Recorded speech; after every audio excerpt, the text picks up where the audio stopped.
Hello दोस्तों, नमस्कार। क्या मिडिल ईस्ट का युद्ध रुकने वाला है? क्या डोनाल्ड ट्रंप डर गए हैं? क्योंकि ईरान दावा कर रहा है डोनाल्ड ट्रंप डर गए हैं। क्यों डोनाल्ड ट्रंप डर गए हैं? डोनाल्ड ट्रंप ने एक पोस्ट किया है, उसमें उन्होंने कहा कि 5 दिन तक हम युद्ध रोकते हैं। यानी कि जो हमने दावा किया था, जो मतलब ईरान को धमकी दी थी, 48 घंटे का अल्टीमेटम दिया था कि अगर हॉर्मुज नहीं खुला तो आपके बिजली घरों में हम हमला करेंगे, जहां आपकी बिजली बनती है वहां हमला करेंगे और पूरे ईरान में अंधेरा छा जाएगा। 48 घंटे का अल्टीमेटम ट्रंप की तरफ से दिया गया था। और अब डोनाल्ड ट्रंप ने फिर एक पोस्ट कर डाला और कहा जी 5 दिन तक हम अब युद्ध नहीं करेंगे। यानी कि 5 दिन तक हम ईरान के अंदर उसके बिजली घरों में हमला नहीं करने वाले हैं।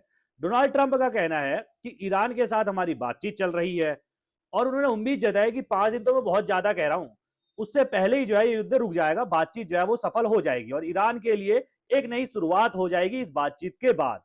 अब भाई ट्रंप ने तो कह दिया कि हम भाई 5 दिन तक जो है युद्ध मतलब हमला नहीं करने वाले हैं और ईरान झुक गया है, ईरान मेरे से समझौते के लिए बड़ा बेताब है, ये डोनाल्ड ट्रंप कह रहे हैं। दूसरी तरफ ईरान जो है वो कह रहा है कि भाई साहब कोई बातचीत ही नहीं हुई, डोनाल्ड ट्रंप अपने मन से कह दे रहा है। अब बात किसमें हकीकत है ये तो भाई पता नहीं, लेकिन ईरान ने दावा किया है। ईरान का जो काबुल में दूतावास है उसका पोस्ट में सबसे पहले आपको दिखाता हूं, उसके बाद ईरान का टेलीविजन जो वहां की न्यूज एजेंसी है, सरकारी न्यूज एजेंसी है, उसने भी दावा किया है काबुल की तरफ से। यानी कि अफगानिस्तान में जो ईरान का दूतावास है उसने पोस्ट किया है कि डोनाल्ड ट्रंप डर गए हैं। उन्होंने कहा कि जिस तरीके से ईरान ने पलटवार किया था जब डोनाल्ड ट्रंप ने कहा था कि भाई 48 घंटे का अल्टीमेटम देते हैं, अगर हॉर्मुज नहीं खुलेगा तो हम ईरान के अंदर जितने भी बिजली घर हैं सब में हमला करेंगे और ईरान में अंधेरा छा जाएगा। उसके बाद ईरान ने धमकी दी थी ये गलती मत कर लेना, अगर आपने ये किया तो बिजली घर के बदले बिजली घर हम भी फूंक देंगे आपका। यानी कि कहां फूकेंगे? अमेरिका में जाकर तो फूक नहीं पाएंगे, तो खाड़ी देशों में जहां जहां अमेरिकी सैन्य ठिकाने हैं, जहां जहां बिजली जहां से जाती है, उन सबको हम तबाह कर देंगे। यानी कि खाड़ी देशों में हम ऐसी तबाही मचाएंगे कि ईरान में तो अंधेरा होगा होगा, ईरान के साथ साथ सारी गल्फ कंट्रीज में जो है वो अंधेरा छा जाएगा। ईरान ने धमकी दी थी और इस धमकी के बाद डोनाल्ड ट्रंप का पोस्ट भी आ गया है। डोनाल्ड ट्रंप तो कह रहे हैं जी बातचीत हो रही है, 2 दिन की बातचीत हुई है, सफल बातचीत हुई है, ईरान जो है बड़ा बेताब है कि भाई समझौता कर लो। लेकिन ईरान कह रहा है जी हमको तो पता ही नहीं है बातचीत कहां हो रही है, डोनाल्ड ट्रंप डर गए हैं और इसीलिए वो दावा कर रहे हैं कि भाई साहब अब ये युद्ध 5 दिन से भी कम समय में रुकने वाला है। वैसे देखा जाए हॉर्मुज से पूरी दुनिया परेशान हो रही है। प्रधानमंत्री नरेंद्र मोदी ने भी बयान दिया संसद में और कहा कि हम भी भाई इससे चिंतित हैं और हॉर्मुज को बंद करना ये बिल्कुल भी स्वीकार नहीं किया जा सकता है। प्रधानमंत्री नरेंद्र मोदी ने बताया नहीं कि इस युद्ध में हम किसकी तरफ है, लेकिन उन्होंने जरूर कहा कि हॉर्मुज को बंद करना बिल्कुल भी स्वीकार नहीं किया जाएगा। हॉर्मुज का जो रास्ता है वो ईरान को छूता हुआ जाता है और यहां से पूरी दुनिया का करीब 20% चाहे तेल हो चाहे गैस हो उसकी आवाजाही होती है। यानी कि आयात निर्यात होता है, यहां से निकलता है फिर बेचने के लिए जाया जाता है। भारत, पाकिस्तान, चीन, इसके अलावा जापान, यूरोप के कई देशों में हॉर्मुज के रास्ते ही तेल गैस जो गल्फ कंट्री है, जो खाड़ी के देश है, यहां से जाता है। लेकिन जब से युद्ध शुरू हुआ है, 28 फरवरी से युद्ध शुरू हुआ है, चौथा हफ्ता चल रहा है, उसके बाद से हॉर्मुज का रास्ता बंद है। आप भी एलपीजी के लिए तरस रहे होंगे, आपके घर में भी सिलेंडर नहीं आ रहा होगा, बुकिंग कर रखी होगी तो भाई मैं जो है 25 दिन का टाइम, 15 दिन का टाइम, मैंने खुद जो बुक कर रखा है 10 दिन हो गए अभी तक सिलेंडर नहीं आया है, तो किल्लत तो है। तो कुल मिलाकर ईरान ने जो हॉर्मुज का रास्ता बंद करके रखा है उससे डोनाल्ड ट्रंप पर प्रेशर पड़ रहा था। इससे पहले आपने देखा कि कुछ दिन पहले इजराइल ने जो है वो हमला कर दिया था। कहां? ईरान के जहां रिफाइनरी है, गैस और तेल रिफाइनरी ईरान के अंदर है, वहां पर हमला कर दिया।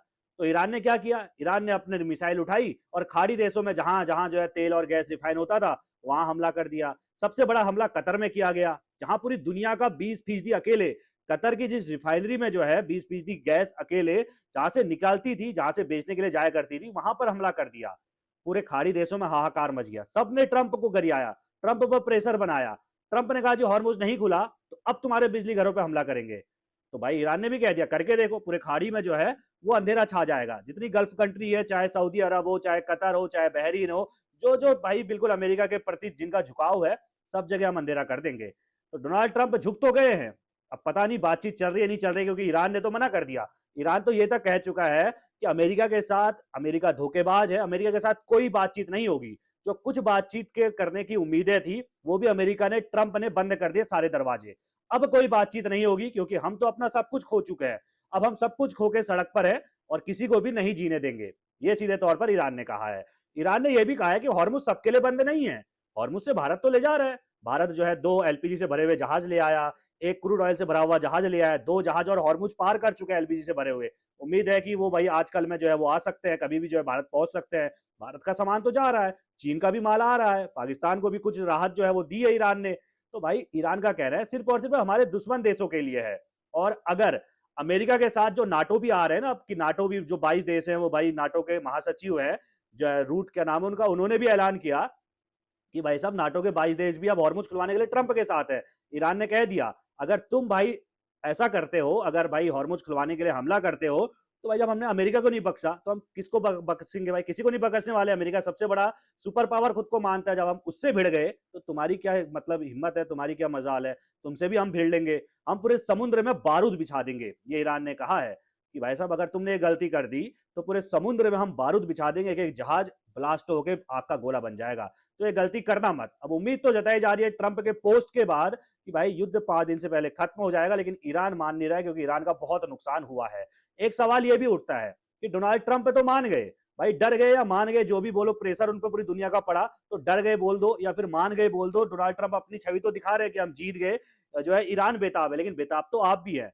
सवाल यह है ना कि डोनाल्ड ट्रंप तो मान गए, क्या नेतन्याहू मानेंगे? क्योंकि कई बार ऐसी जो है बयान नेतन्याहू खुद दे चुके हैं, जब उन्होंने ईरान के अंदर गैस रिफाइनरी, इसके अलावा तेल रिफाइनरी जहां भंडार था वहां पर हमला किया, तो नेतन्याहू ने कहा कि हमने ट्रंप को इसकी जानकारी नहीं दी थी, अमेरिका को इसके बारे में जानकारी ही नहीं थी। तो भाई अभी भी कुछ हमला कर देगा इजराइल और कह देगा कि अमेरिका को जानकारी नहीं थी। अमेरिका को कैसे जानकारी नहीं थी? अमेरिका के बिना तो तुम शायद सांस भी नहीं लेते होगे।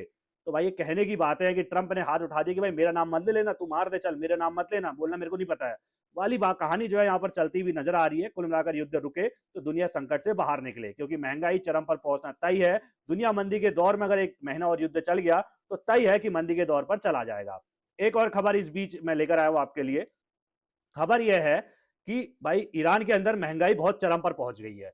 ईरान के अंदर 1 करोड़ का नोट जारी हो गया है। आप सोचिए 1 करोड़ का नोट यानी कि 10 मिलियन का नोट जारी हुआ है। जैसे हमारे वहां रुपया चलता है, ईरान में रियाद चलता है, वहां की मुद्रा रियाद है। तो करीब 1 करोड़ रियाद का नोट जारी हुआ है और एक आदमी 1 करोड़ रुपए लेकर खरीदारी करने जा रहा है। तो आप सोचिए कितनी खरीदारी करके ले आएगा? आप तो सोचेंगे ट्रक भर के ले आएगा, लेकिन एक थैला भी नहीं भर रहा है, इतनी महंगाई पहुंच चुकी है। वहां का 1 करोड़ रियाद भारत का 725 रुपया है बस। तो 725 रुपए में आप क्या खरीद पाएंगे? कुछ नहीं खरीद पाएंगे ना। डॉलर में तोलेंगे तो मात्र $7, 1 करोड़ रियाद का मात्र $7 बनता है। तो 1 करोड़ रियाद का जो है नोट जारी हो चुका है, लोग खरीदारी करने के लिए जा रहे हैं, थैला भी नहीं भर रहा है। ये ईरान का हाल हो चुका है। ईरान पूरी तरीके से आर्थिक तौर पर जो है वो कमजोर हो चुका है। ऐसा कहा जा रहा है कि करीब 5 लाख जो रियाद है उसमें 1 किलो आटा मिल रहा है, 2 लाख रियाद में 1 किलो चावल मिल रहा है, 6 लाख रियाद में 1 लीटर दूध मिल रहा है। तो आप समझिए 1 करोड़ रुपए लेकर जाएंगे तो कहां से थैला भरेगा भाई? आपको कहां से खाना मिलेगा? तो ईरान की स्थिति लगातार बिगड़ रही है। इजराइल और अमेरिका ने जिस तरीके से हमले किए हैं उससे अभी ईरान उभरने में बहुत साल लगेंगे, लेकिन उम्मीद है कि युद्ध रुके, और युद्ध रुकेगा तो दुनिया में जो मंदी का दौर है, भले इसको अभी संभलने में टाइम लगेगा, लेकिन धीरे धीरे फिर से सब कुछ पटरी में जरूर लौटेगा। अब देखना यह है कि भाई 5 दिन में ट्रंप ने बोला है सब कुछ सुलझने वाला है। मुझे तो नहीं लगता कि सब कुछ सुलझने वाला है, क्योंकि ईरान को जिस तरीके से आपने बर्बाद कर दिया है, ईरान अब मानने वाला नहीं है। बाकी आप किस तरह देखते हैं इस पूरी खबर को? अपनी राय कमेंट में रखना बिल्कुल ना भूलेगा, और सभी खबरों को पहले पाने के लिए बेल आइकन दबाना बिल्कुल ना भूलेगा। धन्यवाद।